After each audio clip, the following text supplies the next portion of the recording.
हो क्या लोग, तुम तो यहाँ पे तुम्हारा हिंदुत्व तो यहाँ पे डूब गया था पानीपत की तीसरी लड़ाई में आके, हिंदुत्व यहाँ डूब गया था। अगर इन लोगों ने साथ दिया होता तो कभी मराठा नहीं हारता ताली से। तो इनकी ये जो आज इनकी नीति है वो नीति उस समय पर थी। मैं बताना चाहता हूँ, मैंने पैरामिलिट्री की नौकरी की है और किस तरह से भीड़ को नियंत्रण करना है, कैसे इसको कंट्रोल करना है, सब जानते हैं हम लोग। इन लोगों ने प्री प्लानिंग के तहत ऑलरेडी वहां पर अपने लोगों को बहुत दिनों से आगे बैठा के रखा था, किसानों से अलग बैठा के रखा था। इस ग्रुप को इनको पता था इनके आदमी है, इन्होंने अपने आप बैरिकेड लूज करके इनको दिए हैं, खाली जगहें दी हैं, वो लोग टाइम से पहले निकल के आगे। जब जवान हथियार लेके बैठता है तो उसकी ताकत के सामने किसी की ताकत काम नहीं करती, ठीक है। इन्होंने खुद उनको रास्ते दिए हैं, जाने को पता था कि जवान लोग हैं और पहले से भड़काए हुए लोग हैं, ये यहाँ उल्टा सीधा काम कर रहे हैं, किसान आंदोलन बर्बाद होगा। मैं खुद यहाँ पे गया था इस आंदोलन में, आनंद बिहार से खुद गया, सरकार की प्री प्लानिंग थी। और हमें तो आश्चर्य हुआ बाद में पता चला कि क्योंकि कोई भी जो 60 दिन से यहाँ पड़ा है, चाहे किसान उसका बच्चा कोई भी बाहर से आता है, वो इस तरह की हरकत नहीं कर सकता कि वहाँ पे तिरंगे के नीचे किसी दूसरे झंडे को फहराए। और उसके बावजूद में निशान साहिब मोदी जी ने भी अपने सर पे रखा था और निशान साहब मोदी ने अपने सर पे रखा था। जब अडवाणी जी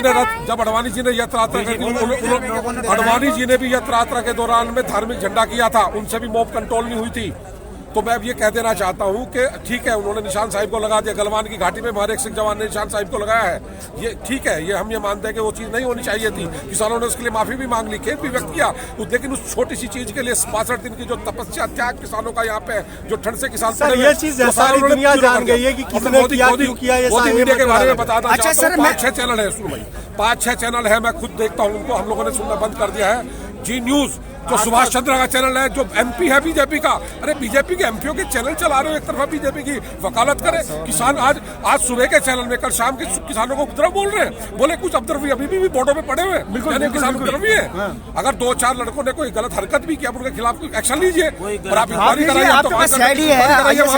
दूसरी चीज, इन्होंने जो पहले ये हिंदू मुस्लिम का कार्ड खेलते थे, इन्होंने देश में पोलराइजेशन करा के गवर्नमेंट बना ली, पहली बार बनाई, दोबारा भी बनवा ली, भले वाले लोगों ने वोट भी दिया, ठीक है। इसके बाद में इन्होंने देशद्रोही बताया उनको, उसके बाद में इन्होंने बुद्धिजीवियों को देशद्रोही बनाया, इन्होंने दलितों को और दूसरे आदिवासियों को, गोरेगांव का जो इंसिडेंट है उनको देशद्रोही इन्होंने बताया, स्टूडेंट को इन्होंने देशद्रोही बताया। अब किसानों को भी अरे किसान भी देशद्रोही में रह क्या जाएगा देश में? ये देश किसानों का देश है, अच्छा खेती खलिहानों का देश है। सर मैं एक बात बताना चाहता हूँ आपसे, और एक चीज गोदी भाई, ये जो आपका जी न्यूज हो गया, आज तक भी हरकतें कर रहा है, और 4 ABP न्यूज है, ये 5-6 ग्रुप बना रखा है, टोटल ये बीजेपी की वकालत कर रहे हैं, इस देश का नाश करने पे तुले हैं। इनके खिलाफ राजद्रोह का मुकदमा चलना चाहिए। ये जो बैठे हुए पत्रकार, ये जो इनको पकड़ के जेलों में डालना चाहिए, लोगों को तोड़ रहे, भड़का रहे हैं, कहाँ किसी का चला, और इनको लोगों ने सुनना बंद कर दिया। जितने भी लोकल चैनल चल रहे हैं, जो नए चैनल है वेब पे, जो यूट्यूब के, उनको लोग देखना शुरू कर दे। लोगों का विश्वास खत्म हो गया इस चैनल पे, गोदी मीडिया के चैनल के ऊपर। केवल शहरी मानसिकता के कुछ 10-20%, 10-15% लोग हैं जो इनके साथ में, बाकी पूरा देश इनके खिलाफ। आपको क्या लगता है कि आज जिस तरह इन्होंने सिखों को अलग करने की कोशिश करी, ये क्या सबको गधे घोड़े खींचा एक ही लाइन में हाँक रहे हैं क्या? जिन लोगों ने देश के लिए बलिदान दिए, ये शहीद भगत सिंह की कौम है, किसानों की कौम। और ये किसान किसी एक राज्य का नहीं है, हरियाणा, पंजाब, यूपी, राजस्थान, हर एक जगह किसान ही किसान है। किसान तो आर्यव्रत है, ये आर्य सारे देश, सारे राज्यों में फैले हुए हैं। कोई पगड़ी बांधा हुआ है, कोई टोपी पहने हुआ है, ये सब एक ही कौम के, एक ही खून के लोग हैं, चाहे अलग अलग धर्म के हो सकते हैं। मैं बहुत बढ़िया इनको आज भी सामने देश को तोड़ के इन्हीं की हरकतों की वजह से 43 में देश टूटा है। इन लोगों ने पाकिस्तान, हमारा पंजाब दे दिया पूरा, वहाँ पे हमारी सरहद ईरान तक थी। हम कितना बड़ा देश थे, आज हिम्मत होती चाइना हमको आग दिखा देता। इन्होंने यही धर्म के चीज करके, ये पोल्यूशन कर करके देश का बंटवारा किया है। हमारे जो किसान भाई पंजाब में भी चले गए, आज तो दुश्मन बना दिया हमारे, और हमारे लोग और वो लोग आपस में लड़ते हैं, क्योंकि इन्हीं लोगों की वजह से ये देशभक्ति का नाटक करते हैं, नेशनलिज्म का कार्ड खेल कर गवर्नमेंट बना रहे हैं। अब कुछ नहीं मिला तो किसान भी राजद्रोही, बचा कौन भाई? बचा कौन है किसानों के अलावा? दलितों को और जो मजदूरों को तो तुम कुछ समझते नहीं हो, जो मुस्लिम कम्युनिटी है उसको कुछ तुम समझते नहीं हो, जो किसान वर्ग था जिसने तुम्हें वोट दिया उसको भी तुमने जीरो बना दिया।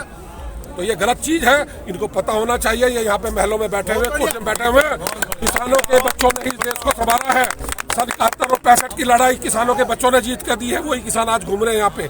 बिल्कुल ये डोगराई जीती गई थी सन 65 में, लाहौर तक पहुंच गई थी। थर्ड जाट हमारी लोगोवाल जीती थी सिख रेजिमेंट ने। हमारे मराठा इन्फेंट्री ने वहां पे नाथू पास में लड़ाई लड़ी थी। ये सारा देश ये वीरों का देश है। किसान, उस जवान को किसान दूध पी के बड़ा करके 18 साल का बना के फौज में भेजता है, जब बेटे लड़ देश के लिए, और उस बात को तुम नीचे दिखा रहे हो। शर्म आई है, तुम शर्म आ जानी चाहिए इस गवर्नमेंट के ऊपर और इस तरह के गौतम मीडिया के ऊपर। ठीक है, ठीक है।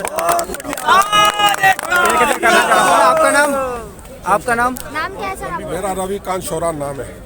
आप कहाँ से आए हो? मैं दहा गाँव में बागपत है, यही गाजियाबाद में रहता हूँ। पहले खेती भी करता था, अब भी खेती करता हूँ और 20 साल गवर्नमेंट की नौकरी करी, पेंशन भी मेरे पास में और बिजनेस भी कर रहा हूँ। बहुत बढ़िया। बिजनेस भी वही आप जैसे किसानों का फायदा। देखिए, अगर इनके जैसे लोग हो गए, क्योंकि क्या है कि मैं बता दूं, गोदी मीडिया के 300 वर्ष, आप देखिए ललकार, दंगल, हल्ला बोल, ऐसे ऐसे मौजू हैं इनके, तो आप ये बताइए, ऐसे शब्द निकलते ललकार, दंगल, आप ठीक है दंगल का, अब टिकेश साहब ऐसा कर रहे हैं, आप इन्होंने शब्द चेंज कर लिया। टिकेश साहब के भावुक होने से पहले इनकी सुवर कैसे थे? मैं आपको एक चीज और बता दूं, एक सेकंड दीजिए, मैं आपको एक चीज और। तो कल जब हम सुन रहे थे, मैं यहाँ पे 9:30 बजे ट्रैफिक में फंसा हुआ था, मैं 11 बजे घर पे गया, मैंने सारी न्यूज सुनी, तो रात को 12:30-1 बजे मैं गाड़ी उठा के लाया, यहाँ भीड़ लगी थी, वहाँ गाड़ी मेरी आ नहीं पाई, मैं फिर चला गया, क्योंकि मुझे पता था कि पुलिस कोई एक्शन नहीं ले रही। रात के 12:30 को पता चल गया था। कल जो इन्होंने कांड किया था, यहाँ पे जो कुछ 1-2 बीजेपी के एमएलए हैं, उनके फोटोग्राफ भी हमने देखे हैं, नीचे 200-300 लोग घूम रहे थे डंडे लिए हुए। इन्होंने पता है कि बूढ़े किसान पड़े हुए हैं, उनमें आधे सिख लोग हैं और आधे बाकी इधर उधर के किसान लोग हैं। ठीक है, इन लोगों ने चाहते उनको लाठी मार के यहाँ से भगा दो, इनकी बेइज्जती कर दो, हो सके राकेश टिकैत जी को मार। और हमें ये भी सुनने में आया भी जा सकती थी कि यूपी में कुछ किसानों के पास मुचल के पहुंचे हैं, 5-5 लाख के भरवाए जा रहे हैं। पकड़ी उछालते आज राकेश टिकैत जी ने, बिल्कुल सच्ची बात, मैं तभी समझ गया था किसने वो रोए, भावुक को इसलिए हुए, और उन्होंने पानी मांगा, चाहते थे कि आए लोग, बाहर से लोग आए, जो लोग चले गए थे रास्ते से वापस आना शुरू कर दिए हैं। और ये बहुत बड़ा स्टैंड इन्होंने, लीडरशिप क्वालिटी दिखा। लीडर वो है जो आगे छाती अड़ाता है, वो खड़े गोली चलेगी तो यहाँ चलेगी, यहाँ का मतलब पहले गोली राकेश टिकैत पे चलेगी, तब दूसरे किसान पे चलेगी। ठीक है, तो यही एक नेता की नेतृत्व होता है जो उन्होंने दिखाया है, इसलिए आज इतनी पब्लिक इकट्ठी हुई है। कोई जाति नहीं, कोई धर्म नहीं, कोई संप्रदाय नहीं, कुछ नहीं, हम सब एक है। ठीक है, किसान का खेती करता है, किसान छोटा मोटा व्यापार भी करता है, वो दुकान भी खोल के बैठता है, किसान के बच्चे दुकान कर रहे हैं हजारों हजार। तो सर, जिसको आप गोदी मीडिया बोलते हैं, वो भी तो टिकैत जी को भावुक होते हुए दिखाया था आपने। ये तो इतने गद्दार लोग हैं भाई साहब, ये तो बदल जाते हैं ना। योगी जी की सरकार बनी, योगी जी की सरकार मुजफ्फरनगर जिले से बनी, इन्होंने जो पोलराइजेशन का कार्ड वहाँ पे खेला है, जो भाई को भाई से लड़ाया है, ये कौन की गवर्नमेंट कहाँ से बनी पूरे भारत में? वहां से मैसेज पोलराइजेशन क्या पूरे भारत को। अब ये चाह रहे हैं कि सिखों को भी अलग कर दो, कैसे हो जाएगा? 84 में तुमने अपनी ऐसी तैसी कराई थी, तो वो दाग तो अब तक धुला नहीं है। तुम लोग जो तुम्हारी रक्षा के लिए सदियों से तुम्हारी रक्षा करी, अफगानों से तुम्हारी रक्षा करी, उनके आज तुम दुश्मन बने हुए। अरे क्या तुम हो क्या लोग? तुम तो यहाँ पे, तुम्हारा हिंदुत्व तो यहाँ पे डूब गया था पानीपत की तीसरी लड़ाई में आके, हिंदुत्व यहाँ डूब गया था।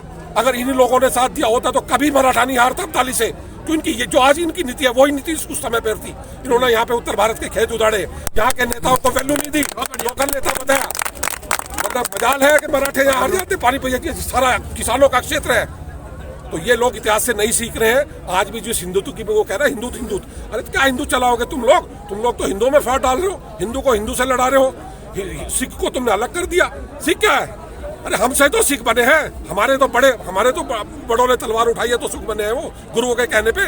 और कहीं से कहीं लंदन से सिख थोड़े चल गया। हमारा Punjab was the heart of India, Aryavarta का बिल्कुल सेंटर पॉइंट पंजाब था। पंजाब इतना बड़ा राज्य था, उत्तर प्रदेश से बड़ा राज्य था, इसके तोड़ के 4-4 टुकड़े कर दिए तुम लोगों ने। आधा पाकिस्तान भेज दिया, आधे को हरियाणा पंजाब में तोड़ दिया, हिमाचल अलग कर दिया। क्योंकि किसानों की ताकत यही से आती थी। उस किसानों की ताकत को कम करने के लिए इस तरह से सारी कांड हो रहे हैं, अभी भी तोड़ा जा रहा है। इस सब की जिम्मेदार तो पिछली सरकारें भी हैं। सारे मिलकर रहो, आपस में एक दूसरे का सहयोग दो, जात पात धर्म इन चीजों के ऊपर न चल के इन काले कानूनों के खिलाफ संघर्ष कीजिए।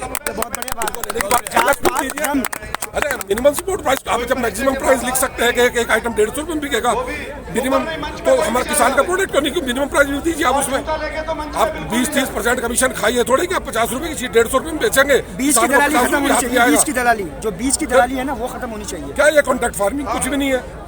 ये बड़े बड़े किसानों को फायदा देगी, छोटे किसान जो 90% है वो खत्म हो जाएंगे। वो अपनी खेती छोड़ के प्यारी किसानों की तरह दूसरे राज्य में जाकर मजदूरी करेंगे। ये मजदूरी कराना चाहते हैं उत्तर प्रदेश के किसानों से, उत्तर भारत के किसानों से, इसलिए किसान यहाँ पे खड़ा है। उसको मंडी का भी पता है, उसको हर चीज का पता है। इन लोगों को कुछ नहीं पता, इन्होंने किसानी करी, इन्हें पता नहीं कहाँ से किसान की क्या परेशानी होती है क्या नहीं होती। सर जी, मैं एक छोटा सा आपसे जवाब ये हूँ, भारत के पार्लियामेंट में आपसे ही कह रहा हूँ मैं, पार्लियामेंट में सबकी लिस्ट बनाई है, जितने भी मंत्री हैं उनका एक भी बच्चा भारतीय सेना में नहीं हो सकता। भारतीय सेना में कोई नहीं हो सकता। भारतीय सेना में कौन है? भारत में ही नहीं हो सकता। किसान का बेटा रक्षा करता है, किसान खेत में काम करता है, किसी नेता का शहीद होता है, किसी भी पार्टी का काम करता है, ठगी की खाते हैं नेता तो भीतर बैठ। और मैंने किसान के लिए, किसान भाइयों के लिए एक शेर भी लिखा जाग चुके हैं कि हम अपने लहू से अपनी आंख में काजल लगाने वाले हैं। हम अपने लहू से अपनी आंख में काजल लगाने वाले हैं। हम किसान हैं, जमीन की छाती से फसल उगाने वाले हैं।